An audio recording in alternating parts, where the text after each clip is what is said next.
बुलाया। मुझे नहीं मालूम आप में से कितने लोग जानते होंगे कि आज 6:30 बजे से पुलवामा डिस्ट्रिक्ट में दफा 144 लगाया गया, जो अनप्रेसिडेंटेड है। ऐसा कभी हुआ नहीं है कि जहां इलेक्शन होने वाला हो वहां दफा 144 लगाया जाए और तब तक लगाया जाए जब तक इलेक्शन का प्रोसेस खत्म नहीं होता है। इतना ही नहीं बल्कि कई दिनों से हमारे जो पीडीपी के जो वर्कर हैं, जो एक्टिव वर्कर हैं, जो अभी मीटिंग्स का ऑर्गेनाइज करते थे, उनको बाज़ाब्ता थानों में बुला के डिटेन किया जा रहा है। ये खाली पुलवामा तक रिस्ट्रिक्टेड नहीं है। जैसे आपने सुना अभी कुछ दिन पहले सुरनकोट में सनाई टॉप में अटैक हुआ था, उसके बाद वहाँ हमारे वर्कर दर्जनों नहीं 50-50 60 वर्कर हमारे बंद किए जा रहे हैं और अजीब माहौल बनाया जा रहा है। मुझे समझ नहीं आती कि अगर इन्होंने 87 रिपीट करना है इलेक्शन कमीशन ऑफ इंडिया ने, तो ये इलेक्शन का ड्रामा क्यों है?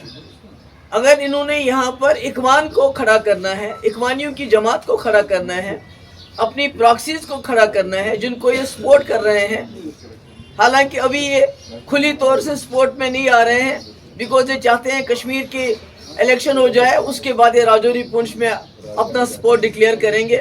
वहाँ भी आप जानते हैं वहाँ इलेक्शन को डिले किया गया सिर्फ इस वजह से ताकि वहाँ जो इनकी जमातें हैं, जो इनकी इखवान जमातें इन्होंने खड़ी की हैं, सूटेड बूटेड इखवान, क्योंकि हमने तो इखवान राज यहाँ ख़त्म किया था, मगर इन्होंने दोबारा पॉलिटिकल इखवान अब सामने लाया है जिनको ये पूरी तरह से मदद कर रहे हैं। सारी आपकी गवर्नमेंट मशीनरी, हमारे पास लोग आते हैं, चाहे वो पुलिस के लोग हों या दूसरे लोग हों, वो कहते हैं हमें ऊपर से डायरेक्शन है और सिलेक्टिवली पीडीपी के वर्करों को बुलाया जाता है, उनको हरासा किया जाता है और सिलेक्टिवली आज पुलवामा में इन्होंने दफ़ा 144 लगाए। तो मैं कहना चाहती हूँ जो हमारे लेफ्टिनेंट गवर्नर साहब, अगर आपने यही करना है, अगर आपने अपनी प्रॉक्सीज के लिए सारी मशीनरी, सारा पैसा, क्योंकि अभी जो हमारी राजौरी पुंछ से जो हमें इत्ला मिलती है वहाँ भी इनका जमानत जब्त होनी है, वहाँ की इनकी कश्मीर में भी इनकी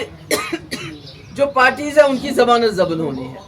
मगर मुझे समझ नहीं आता ये किस बलबोते पे इतनी सारी सरकार की, गवर्नमेंट ऑफ इंडिया की सारी प्रेस्टीज, सारी मशीनरी, सारी सरकार इस वक्त इनके हक में काम कर रही है और पीडीपी को सिलेक्टिवली टारगेट किया जा रहा है। हमारे वर्कर्स को पकड़ के बंद किया जा रहा है, थानों में उनको हरासा किया जा रहा है।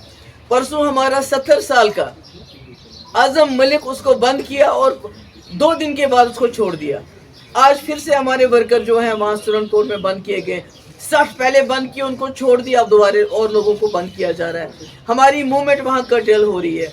यहाँ आपने देखा कि यहाँ पर भी इस वक्त पुलवामा में भी बहुत बुरा हाल है। तो मुझे समझ नहीं आती, मेरी यही गुजारिश है लेफ्टिनेंट गवर्नर साहब से, अगर आपने यही करना है तो इलेक्शन का ड्रामा क्यों?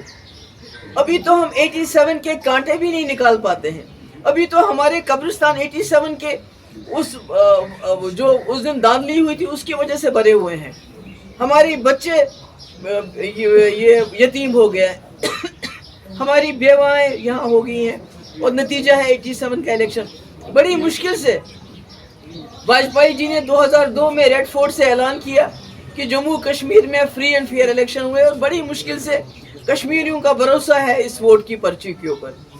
तो अगर आप आज ये फिर वही धांधली करना चाहते हैं तो हमें बताइए, हम चले जाएंगे, हमें कोई मजबूरी नहीं है।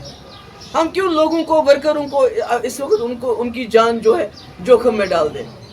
तो यही मेरी गुजारिश है और मेरी जो श्रीनगर के सेंट्रल कश्मीर के लोगों से भी गुजारिश है, साउथ कश्मीर में और नॉर्थ कश्मीर में, खासकर सेंट्रल कश्मीर के लोगों से मैं कहना चाहती हूँ कि बीजेपी ने यहाँ के लोगों को मुल्जिम बनाया, उनको जेलों में डाला किसी कसूर के, ہم نے اسی میں سے ایک ملزم کو آپ کا کینڈیڈیٹ بنایا ہے, وحید الرحمان پرا, جس کو 3 سال جیل میں بند رکھا گیا. اب آپ کی ذمہ داری بنتی ہے نئی دلی کو یہ میسج. دیکھیے یہ دیکھ رہے ہیں پی ڈی پی کے حق میں ایک ماحول بن رہا ہے جو ان کی ایکسپیکٹیشن نہیں تھی. آپ نے دیکھو گا پچھلے 5 سال سے اگر کوئی پارٹی یہاں بات کرتی رہی ہے, یہاں نئی دلی کی جو غلط پالیسیز ہے ان کا کوئی مقابلہ کیا, وہ پی ڈی پی نے کیا. ان کو لگتا تھا پی ڈی پی ختم ہو گئی ہے, جیسے کہ نیشنل کانفرنس نے کہا کہ پی ڈی پی ختم ہو چکی ہے. مگر جب یہ گراؤنڈ میں دیکھتے ہیں central Kashmir, south Kashmir, north Kashmir, تو یہ حیران ہو گئے کہ یہ پی ڈی پی کہاں سے زندہ ہو گئی ہے. اس لیے پی ڈی پی کو ہی ٹارگٹ کیا جا رہا ہے, وہ پیر پنچال ہو, وہ ساؤتھ کشمیر ہو, وہ پلوامہ ہو, جہاں بھی دیکھیے پی ڈی پی کو ٹارگٹ کیا جا رہا ہے. وہی تو ان کو پسند نہیں ہے. تو مجھے بتائیے پلوامہ جیسے حساس علاقے میں یہ خود کہتے ہیں ملیٹنسی ختم ہے, تو دفعہ 144 کیوں لگا رہے ہیں؟ لوگوں کو ہراساں کرنے کے لیے, لوگوں کو تنگ کرنے کے لیے, تاکہ لوگ نکلے ہی نہ باہر ووٹ ڈالنے کے لیے. اور کیا مقصد ہو سکتا ہے کہ یہاں اپنے لالے پڑے ہوئے ہیں, ہمارے نوجوانوں کو جیلوں میں بند کیا جا رہا ہے. پہلے ان کو تو جیلوں سے چھوڑ دے, پہلے یہاں کے لوگوں سے تو بات کرے. رہی پاکستان کے ساتھ جو کشمیر ہے اس کی بات, مجھے بتائیے 22 کروڑ مسلمان ہیں ہمارے ملک میں, ان کو بی جے پی کہتی ہے گھسپیٹیے ہیں, یہ منگل سوتر چرائیں گے آپ کا, یہ آپ کی بھینس چرائیں گے, یہ ٹرمائٹس ہے. تو جب اس کشمیر کے مسلمانوں کو بھی لائیں گے تو پھر کیا کریں گے ان کو لے کے؟ یہ تو ان مسلمانوں کو دشمن سمجھتے ہیں. I think that's enough. دیکھیے آج کا میں فوکس رکھنا چاہتی ہوں جو یہاں داندلیوں کی تیاری ہو رہی ہے, جو الیکشن فکس کیا جا رہا ہے, جو ایک اخوان جماعت کو یہاں لوگوں پہ مسلط کیا جا رہا ہے جیسے 87 میں ہوا تھا, اس کے نتائج آج تک ہم بھگت رہے ہیں. آج دوبارہ 87 ریپیٹ ہو رہا ہے, اور یہ اس کے باوجود ہو رہا ہے. خود بی جے پی کے لیڈر اٹل بہاری واجپئی نے یہاں لوگوں کو بھروسہ دلایا. اس الیکشن پروسیس میں آج اس کی دھجیاں اڑائی جا رہی ہیں, اور یہ سلسلہ الیکشن